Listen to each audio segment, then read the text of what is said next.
just love being able to see like Black, queer, trans people in celebration with pride, holding space. Like this is why like her images of Black trans people mean so much, because I remember like it was like 2019, I went to the Venice Biennale, and like the only images that were of Black like trans power were Zanele Muholi's images. Like everything else was like that depicted Black people was all about tragedy and pain. They even had a whole room called Black News that was all dedicated to Black pain. It was not even anything having like Black news is not just tragic, you know. There's like so much like accomplishments and resilience and other things that they could have showcased there.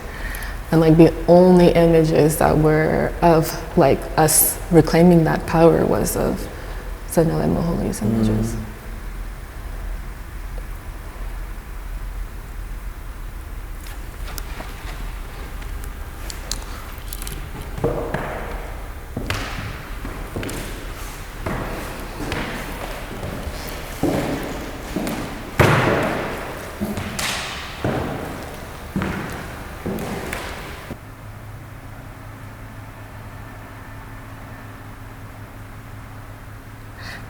Like it's such a contrast or like juxtaposition of the fact that like you go, and this is always like the queer trans Black experience, is that like when you're trying to access like relaxation or leisure, it's still some sort of work, like mental work, emotional work. Like you're just going to the beach, like literally you're just going to water to relax and to swim, and then in that way you have to like mentally prepare yourself in order to have to deal with whatever might happen when you're there. Yeah. Resting is such a difficult concept for like Black femmes or just Black queer people to be able to kind of grasp, you know, because all of the spaces where you are supposed to rest or are supposed to find refuge, like you're not wanted. Right. Also, everyone's just like, I just can't get over how beat everyone is. Everyone is beat to the gods. Everyone showed up in a look, like everybody. Everyone's makeup is so done. And I'm just like, it's the commitment of being so done going to the beach. And it's hot, so like it's they clearly so use a good kind of like setting spray to I'm like, how much powder? Like how much hairspray, like to set that face, because Lord knows to have it just snatched, like submitted on to the gods. I just can't. Right.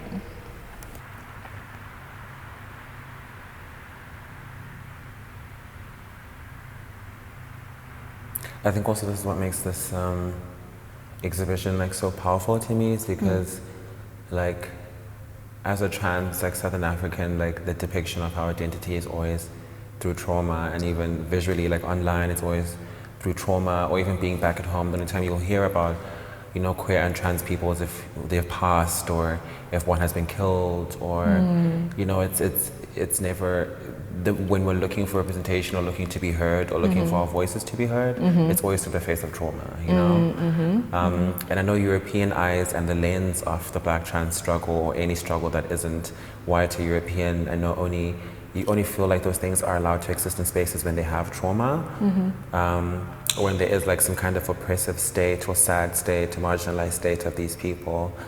But Zanele speaks about also how positivity in itself is protest, and how exuding like energy that doesn't only relate to, you know, trauma and negativity in itself is equally as powerful. And I think the message this image sends and has sent to you, you know, is the reason why these exhibitions happen, not for it to be another Saturday night, you know, excursion for a white person to feel bad about their privilege, then go back home. Right.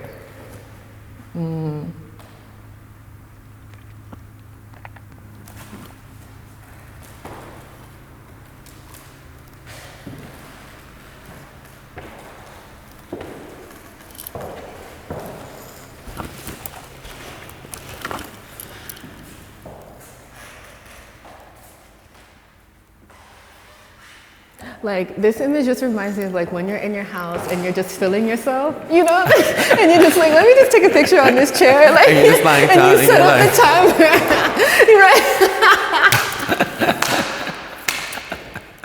And then someone walks in and you're like, oh, like you want to take a picture? Yeah. Like, listen, I was having a moment. I love this image. I also love that image too.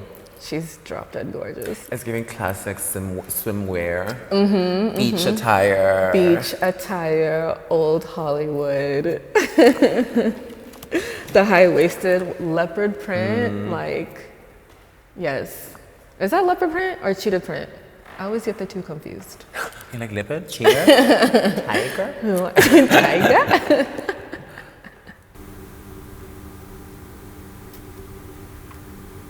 I love this video. Me too. I can watch it like all day. Yeah. It's mesmerizing. It is.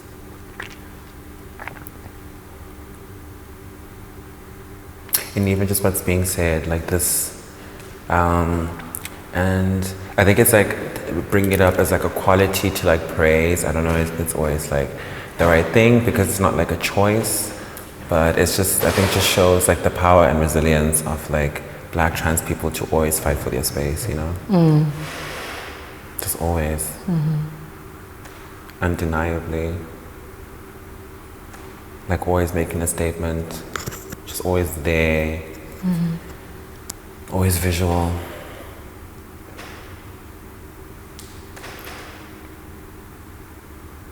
It's crazy, like if I had seen something like this on my television or if I was growing up, it would have like changed my life.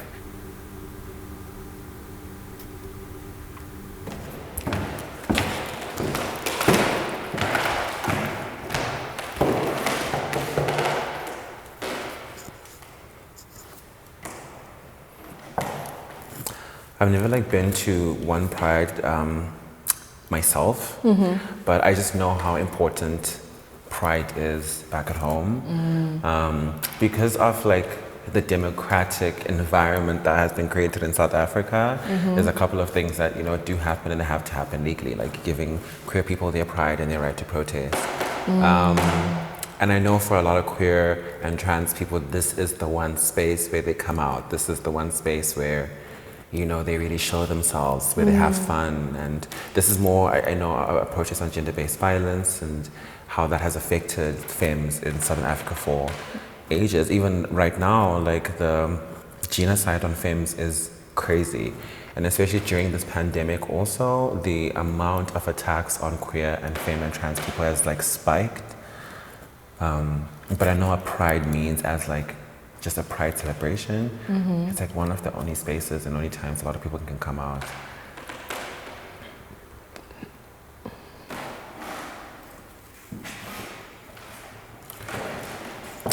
The wedding photos. The wedding photos.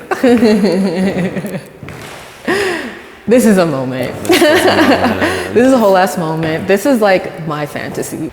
I want to have a Black ass, queer ass wedding with so much love and fashion.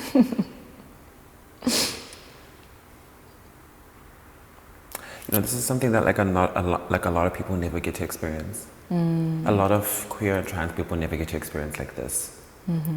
And not like the aspect of like the wedding and like the photos and stuff, but just like genuine love.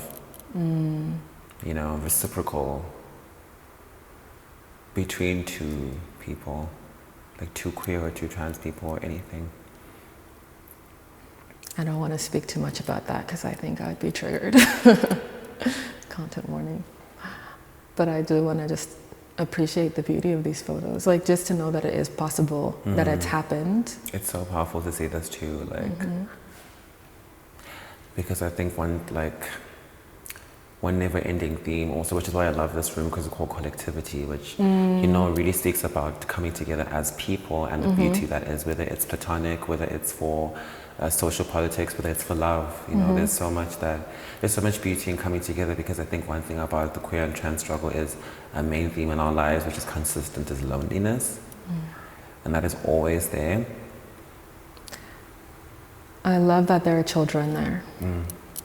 Because like how you were talking about is being able to see this like as a child and like how this is normal for these children to see like queer, trans love in this space, and to see that like for them it's not like for them they're like it's normal for queer people to be married, you know, it happens. Whereas for us it's like, wow, we get to see this, you know, like wow, this is so rare of an image to see. But they're able to live that as a truth, as children, you know, to be able to take in that endless possibility at that young age. You can see it in the emotion in her face, like it's a very powerful moment for her, for this to happen, you know? And also, like you say, for everyone around, especially for those children.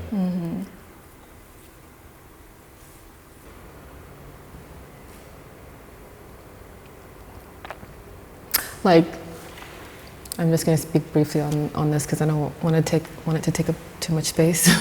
But like the corrective rape thing, like actually happening in South Africa and like other places in the African continent and in the diaspora, but also in the West, how men oftentimes joke about this with folks who are like AFAB people who are identify as like not lesbian or what, like, or a sexual preference that is not for cis men or not like they're often like, oh, you just didn't find the right penis, or like, oh, you just didn't find like the right man. And it's also like, wait, so you're saying that like my sexuality is invalid because I haven't had some person invade me that is the right person yet? And like it's like linked, you know, in this way to like not being valid and having some sort of patriarch dictate like how your sexuality actually is, because you don't actually know what it is. And neither do they. Yeah, neither do they. They know what they want it to be. We know what they want it to be.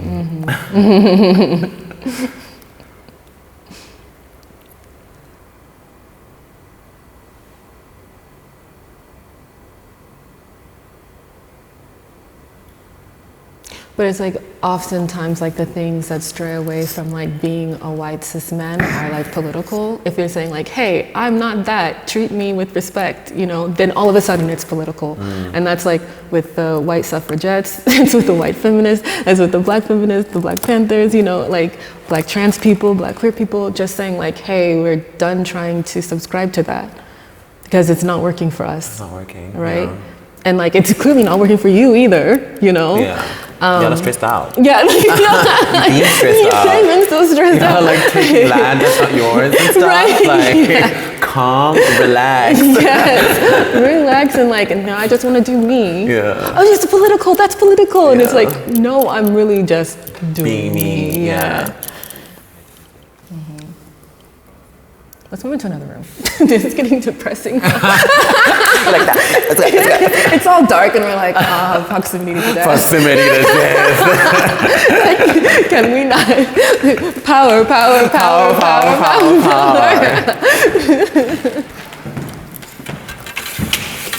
Yes, portraits. Every time I see this room, I love it. Like I love this is one of my favorite rooms, it's you know? my favorite, like this is like my safe place. Like when I think about, when I'm sad, I imagine these portraits. And it's just so, it's so simple, but it really feels like the personification of like representation for me. You know, the personification of representation. It's like all of these things, like these people are right in front of me, and I don't know each and every person, but I've seen all of these people. Right. Like I've seen them walk past somewhere, I've seen them exist somewhere, I've seen a glimpse of them on like the street corner or something. I've seen a glimpse of them in the grocery store, and I've seen eyes, us like passing through each other, like exchanging glances, just like these people that you never see again, you know? I think it's like profound to us because we don't see this, so therefore seeing these images is a big deal to us. It's a but huge in essence, deal. it's a big deal, but in essence, they're just normal people living their lives. But that's also know? like what I feel about the entire exhibition is that like how we're talking about like all of this shit, like for us, it's so normal. And like the fact that it's here and being presented with power and that it's not presented with the constant shadow of tragedy is a fucking big deal. Yeah. That's something that's beautiful. Like That's beautiful. I want to see mundane ass like black trans people like depicted in such a powerful way. Like let's see their portraits. They don't want like, to see us like this. Yeah, like And like this just means existing normally and just being there. yeah. There's like nothing above and beyond these images. Like I think what makes these so powerful for me is because a lot of the other ones aren't necessarily staged, but there's a perspective, Right. and there's a direction, and you can also see all of the subjects. You know, like being a part of that direction, whether it's like their lived experience, or also just being there for the image. Right. But this just feels like this is how these people are. You know. And it's rounded, like it's not one note. Like Yeah. you don't get to like a lot of the time like when people look at like black trans people as like a monolith. But here you get to see so many different like iterations. Like it's vast, right? And it's only a room. It's only a room. And who knows how many photos are in this room? And like already you see the vastness of like black trans existence. And so just imagine how vast it is amongst like the Afro diaspora, you know? And like also the fact that like interconnectedness that we know some of these people like on this wall. Like we get to see like our actual friends. And like just to be able to be like, wow, like not only like do these portraits look familiar, but I actually know these people. I know these people. Right, like and like the fact that they're up there in their power, their full power, like I don't even. There's no words. They really aren't.